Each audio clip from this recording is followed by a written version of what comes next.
Yo guys, what is going on? It is Invin here, and today what I'm going to be bringing to you guys is a video on the brand new Expedition Mutation systems in New World and the brand new Umbral systems in New World and how they work. Now, if you're not familiar or you're not up to the date with the news right now, what's happening in Eternum and basically the PTR, we've had the announcement yesterday that coming into the PTR, which is what I'm on right now, you guys will be able to see in the top right is this PTR build on the banner. We have got the actual implementation of these Expedition Mutations, which we've been expecting for a while now, so it's good to see that these are in full motion. And alongside that, we have the brand new Umbral system, which raises the maximum gear score and expertise up slightly, so the max gear score is now 625, and the max expertise is now at 600. So these are some interesting changes, and what I'm going to do is go over how each of these things work in the new systems and explain to you how you're going to access them when they do come to life. So first things first here, Mutations menu. You can see this in two ways. One is on the map here. If you go onto the map, you'll be able to see which expedition is currently mutated. Now these will be on a bigger cycle in the real live game, but in the PTR, they're on a 48-hour cycle, so we are just seeing them right here, and you can see that it's Dynasty Shipyard. Now, this one, when it has been mutated, is upgraded to a level 60+ dungeon, so you are getting those 500+ gear score, whatever your expertise is at, etc. drops, and of course, the mobs are scaled to that level as well. It's not going to be an easy runnings, but you'll see here on the menu that it tells you that it has weekly mutations, and it has 3 things. It also gives you a timer down the bottom here of how quickly this is going to change, and you can simply hover over these and it will tell you each kind of thing that happens. So you have a mutation, you have a promotion, and you also have a curse. Now each of these you get by going up the ladder. So what I'm going to do is go into the expedition menu to show you guys this a little bit easier. So you guys will see that you will have to complete this on regular. Whether this is once per week on the rotation, I don't actually know, because in the PTR obviously all characters are fresh and new, so you've never done the expeditions. I'm assuming if you've done it before and completed it, this will already be done, but I can't be 100% on that. Once you have done that, you will unlock the ability to do the first Dynasty Shipyard mutation version, or whichever expedition you do, whichever one's active at the time when this drops, and it will tell you that this is the first difficulty. It gives you at the top here a recommended gear score, so this one is 600 to 602, and it gives you the weekly mutations. So obviously you'll see that a mutation is the first one you get, and like on the list there was 3, so when you jump up from the bracketed normal difficulties to the intermediate, you then get the promotion of the enemies as well. Then when you move on to the hard difficulties, you get a player curse, and then the elite difficulties is a double player curse. So these are very, very difficult. I played through one run of the normal one earlier, and it is very, very hard unless you have a good team, so you are going to need to gear up for this. Now, what these do then, so mutations right here, you've got Hellfire. This one you guys can read on screen what these do, and it says that the first one is explosive. The enemies explode upon death, dealing fire damage in a small area. They are also fiery, which enemies apply a burn on a hit, dealing fire damage over time. They're fire resistant, which means have an absorption for fire damage, which means, you know, fire staff users or ruby gems are going to be pretty useless in this one. They also have ignited, which enemies deal a percentage of all damage as fire damage, and inflamed, which enemies cast a burn zone on the attacking players, dealing fire damage over time. That one's the worst one. It randomly drops an AoE on a player, and if this happens to be the tank or a melee DPS, it is not a fun time. So these are pretty difficult. They're not going to be a walk in the park. You are going to need to gear up, and it's going to say there, you know, 600 to 602. You're going to need to be at that max gear score if you wanted to take these on. Now, in terms of what you get actually out of doing these, why is it worth it if they are so difficult? Well, you get the brand new Umbral Shards. You can earn up to 40 in the first one here, and as you go along, you'll be able to see this one is up to 80, then we go over to 7, that's 1500, 9 being at 4000, and 10 being at 6000.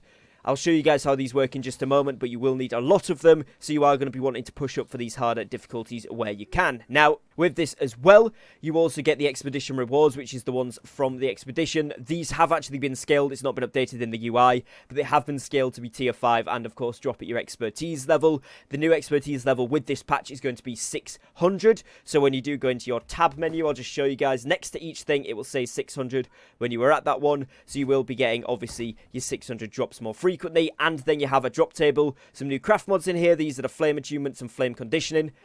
These are brand new craft mods. So flame attunement attacks deal an additional 15% weapon damage as fire, which is ridiculous, meaning that all weapons, if you have these on, can do An additional 15% weapon damage just as a, elemental attack. Now, reading the patch notes, this I'll show you guys in a minute. There is Flame, like we're seeing here, which is the first one. There is then Frost, there is then Abyssal, and there is Arboreal, which is Nature, Void, and obviously Ice damage alongside the Fire. So you are going to be seeing players be able to do a lot more damage to mobs, to players in PvP, etc. with these upgrades. And of course, the defensive one here, which is after being hit with fire damage, you gain a 4% fire absorption for 5 seconds. Each armor piece with this perk increases the potency of the effect, so eventually you will want to have a full set with this on. And again, this is the same for Flame, Frost, Arboreal, and Abyssal, so fire, ice, nature, and void damage all happen to be for the attack and the defensive stuff. You'll see there as well that each of these items have a different thing on. Some of them come with flame conditioning.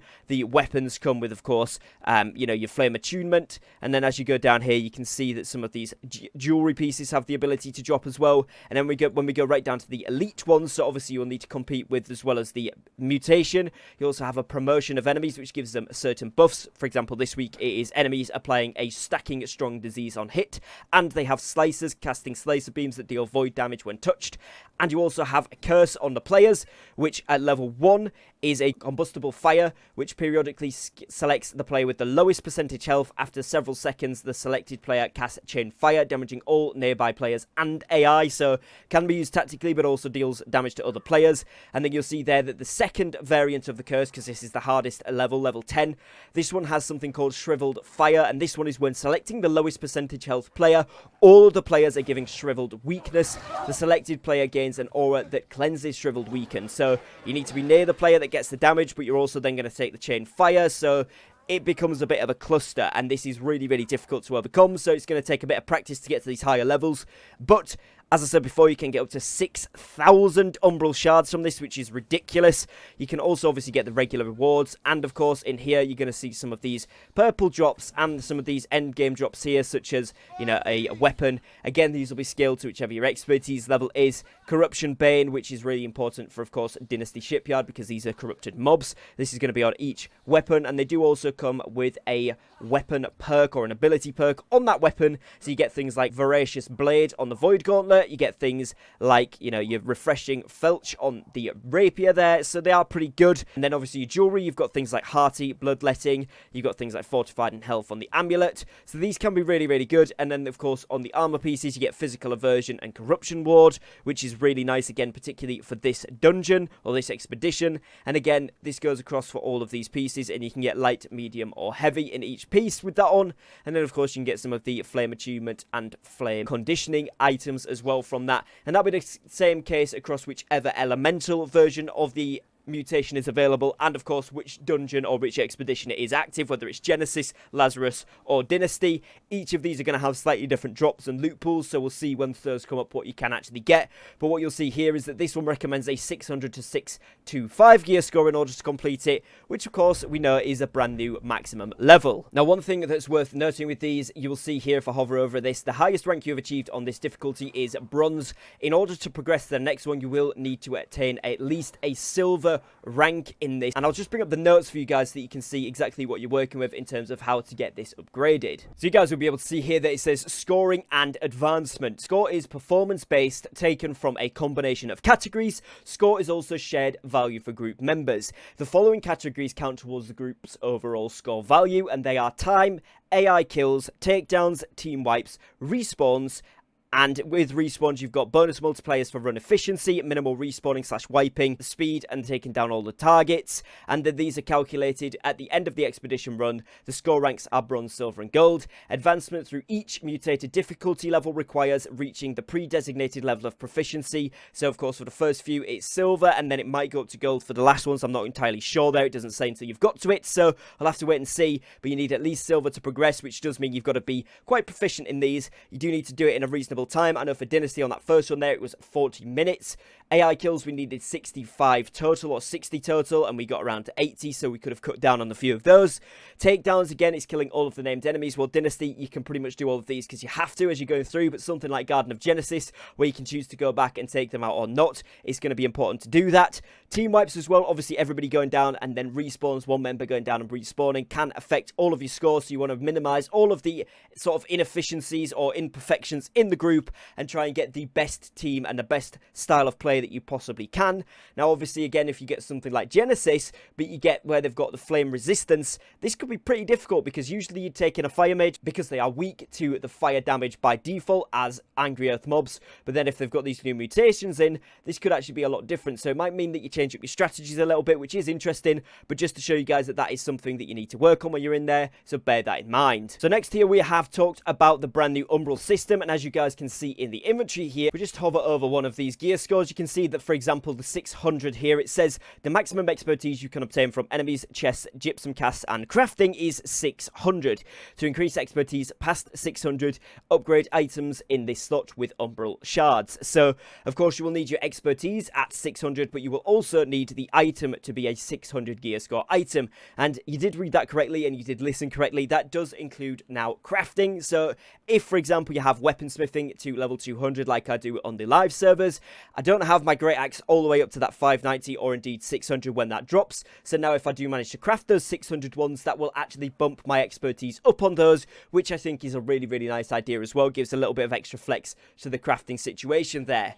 But also, with this Umbral system, you don't need the gypsum kiln. You can just get it straight from the inventory, and it can be on any 600 gear score item, where you also have a 600 expertise for. So like in the test realm here, they've given us 600 expertise on everything, and all of our items are 600 gear score, so we can test this out. Now, expertise itself can be done again through the gypsum orbs and the gypsum kiln as normal to get yourself up to that 600 level if you are slacking behind the gear that you've currently got equipped, so it's not to worry about that. That will still be as normal, and once you get to 600, both gear score and expertise, that is when you can start to use the Umbral shards. So what they look like, well, this is the Umbral shard down here. It's this red thing, and they kind of drop from whenever you complete these expedition mutations. I have 27 here, and I'm going to show you guys what happens. So you click on it, it appears in this top section of your inventory. Please do excuse the inventory, it's obviously the PTR one, so the rewards stash is massive, but it will be up here. You can click on it and you can drag it onto any piece that you would like. So for example here, we could put it onto this ring, which is actually a really good ring that I managed to pull in the PTR, Leeching, Hearty, and Keen Awareness. If we pull it over to that one, you guys will see a menu pops up here, and we can choose how many of the shards to add, and the first one that we add obviously increases it to 601, and then the second one available is 3 shards, which takes us to 602. Then it goes up to 6 shards, which takes us to 603. Then it goes up to 10 for 604, and then 15 for 605, and then 21 for 607. So it's plus an extra one each time, so then I would need 28, so I'm just one shy of getting that to 607, so on and so forth. So you can see how this takes a long while to do. And then when we click upgrade, it will say upgrading the Primeval Playtester Ring of the Century from 600 gear score to 606 will require 21 Umbral shards. Your items will be bound to you. Would you like to do this? So we click yes, and as you guys can now see, that is a 606 gear score item. It hasn't changed the level of plus stats to it, so I don't know whether that will as I continue to level it up or not, but it doesn't change the level of stats you get, still plus 25, but of course will be increased. Maybe if you do something like the armor, you will get an increase there. So let's have a look. Let's do the chest plate, for example. We should be able to get a few levels on this, and we'll take that up to 603. Right now on this, we have 503 elemental and 754 physical, and if we put this onto it and take it up, you guys will be able to see there that we now have 506 elemental and 759 physical, which means that the armor ratings do go up as you increase these. I don't know, like I said there, whether the actual stat boosting does, the attributes, so if they do, then it is worth doing your jewelry as well. If not, then it's going to be much more worth doing your weapons and armor first, as of course they have increases to values such as the armor ratings and of course the damage on these ones. So that could be really, really cool, but that is how you will upgrade your armor and your weapons and your gear in general to become past 600 with the brand new Umbral system. Now, as you guys will notice, that didn't cost me anything to upgrade these Umbral shards onto my weapons, so you're not going to have to pay like you do with the gypsum orbs and the gypsum kiln crafting, which is a good thing. But what a lot of you guys are probably wondering is how to actually get the mutation keys. So the mutation keys are a separate item. You guys will see in the inventory here. We have the ability to go into, obviously, the dungeons here. So Lazarus, we've got Garden of Genesis, and then we've got Dynasty, and then you've got these mutated expedition tuning orbs here. So to do these, you can craft one, but it's only one per week, which is quite a long cutout, quite a long lockout on that. But if we have a look into it here, you guys will need a corrupted lodestone, you will need an asmodium chisel, you will need 10 runestone, you will need 5 energy cores, and you will also need 10 powerful gemstone dust. So that's basically the brand new kind of component that we've not seen introduced into gemstone and, you know, tuning orb crafting before. So gemstone dust, which is going to require quite a lot of tier 5 gems in order to get. So these are going to be pretty expensive to craft. Now, you can buy additional ones per week because obviously you can only craft one per week on a weekly lockout for their crafting. You can purchase additional ones from the faction vendor or the faction shop. So if we actually head over and speak to the faction representative here and go to the buy rewards section, obviously I haven't leveled this up, this is literally just in the PTR, so we're kind of at the bottom of it here, and it is locked out, but it shows me that you need 10,000 tokens and also 1,000 gold. So they are accessible, but that is a lot of tokens. You're going to need to grind up quite a lot to be able to do that. That being said, the new cap of 75,000, you are able to obviously get 7 per week if you get that to the cap, but you are going to need to do a fair bit of faction token grinding in order to get up there to get these, so it depends how much you want to do. Obviously, if you want to do all of them, you're going to need 10 per week, which is going to either be 100,000 of the faction tokens, or indeed one of the crafts and 90,000 tokens. That's, of course, if you're not sharing it with group members who may also have these mutation keys.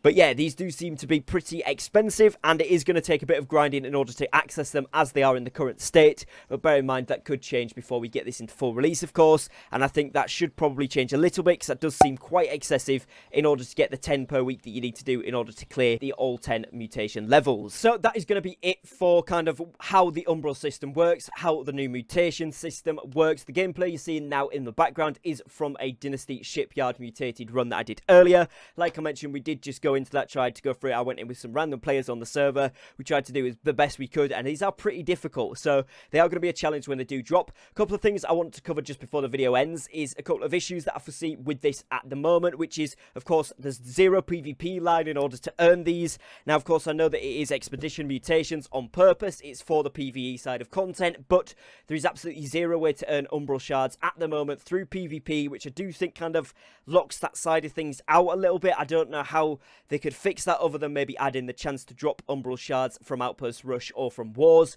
but they are going to be, you know, potentially not as difficult as, of course, doing the actual mutations themselves. So maybe it's they drop some of the materials for the mutation keys, or they have a chance to drop a full key from a war or something like that. They could just add a little bit of flexibility, and also they're completely missing out on open world PvP as well. So again, right now there's no way to have open world PvP be involved in this system, so we'll have to see if that changes or not before the release. Also makes crafting anything under 600 gear score items pretty much useless, or quite useless at the very least, because of course you need that 600 gear score item as well as the expertise in order to be able to upgrade it. And at the time of recording this video, and as we're going along right now, there is no way to increase the gear score of an item under 600 to 600. Now, I don't think this should be the case for any item in the game, but I do think if you're doing these max crafted rolls, these 595 to 600 items, when we've got the max 200 crafting with all major trophies, food buffs on, full armor set with jewelry, and the you know, town buff, and we're crafting 595 to 600, then I do think at that point there should be a way to upgrade the item to legendary, whether it's, you know, you can graft it up similarly to the Umbral shards in order to get it to 600 or 599, and then maybe it's a second timeless shard, or a timeless shard in general is required to upgrade that to 600 to guarantee it, and then it just randomly rolls you a third perk added onto the two that you already have. I think that would be a good system in order to mean that those high-end crafts are still worth it for people, because they are quite expensive, you know, Asmodium, Runic Leather, Phoenix Weave, Glitter and Ebony, etc. And of course the timeless shards and craft mods we're using now are very expensive on most servers, and the way that crafters and people who are crafting are actually returning their money is by selling ones that have not 600 gear score, but still two very, very good perks that people want to use for PvP or PvE. And with the reduction of that, with this needing 600 gear score in order to be able to get it past that, it kind of reduces the value and means it's going to be much harder for people to be able to then continue to craft, gain enough money to get the materials, etc. And I do think that is a bad thing. So adding a way to be able to increase the gear score if it's 595 or above, I think would be a really, really good addition to kind of combat this ineffectiveness of those high-end crafts that are not 600 legendaries. With the open world thing, I think maybe they could add something similarly to the blood medallion quests that you do when you're competing for influence, where you have to kill 5 enemy players. You trade those in for a quest and it gives you some of those influence points. Maybe they could add something along the lines of that, where you trade in, you know, a certain amount of blood medallions for killing players in open world PvP in general, and you could trade it in for either the materials that are required to craft the tuning orbs for these mutations, or potentially some umbral shards as well. Maybe it's 10 kills per 10 umbral shards or something, but something where you can actually get an opportunity to get those from PvP, I think would be a nice addition, or at least some way of making PvP involved in this, because right now it does seem to be a little bit cut off. So let me know what your thoughts and ideas are in the comments down below. So that's going to be it for today's video, guys. I hope you have enjoyed and found this useful. You got a bit of a heads up on how mutations and the umbral system are going to be working when they drop in live. We're expecting this in about a week or two's time, so I'll keep you guys updated as and when we get news on that. Other than that, I'd like to thank you all for watching. Please do make sure you subscribe to the channel if you are new and you want to see more New World content. I bring you guys all the latest from New World, everything to do with it, tips, tricks, builds, guides, news, and updates. Of course, if you did enjoy today's video, then please do drop me a like on it as well, as that does help to support me and my content here on YouTube. And other than that, guys, as always, thank you for your time, thank you for watching, and I will catch you again tomorrow on another upload. Take care, and peace.